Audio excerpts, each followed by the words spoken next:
ಗಂಟೆಗಳೂ ಬೇಡ, ನಿಮಿಷಗಳೂ ಬೇಡ, ಚಿಟಿಕೆಗಳೇ ಸಾಕು ನೀ ನನ್ನ ಸೇರಲು.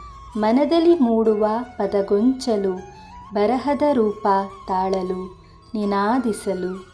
ನನ್ನಯ ದನಿಯಿಂದ ನಿಮ್ಮೆಲ್ಲರ ಮನಮುಟ್ಟಲು, ಚಿಟಿಕೆಗಳೇ ಸಾಕು.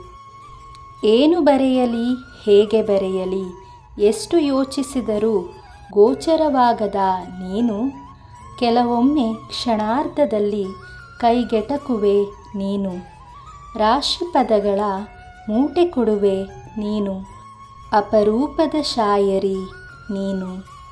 ನಿನ್ನ ಹಾಗೂ ನನ್ನಯ ನಡುವಿನ ಈ ಸೋಜಿಗಕ್ಕೆ ಏನೆಂದು ಹೆಸರಿಡಲಿ ನಾನು, ನೀನೇ ಹೇಳು.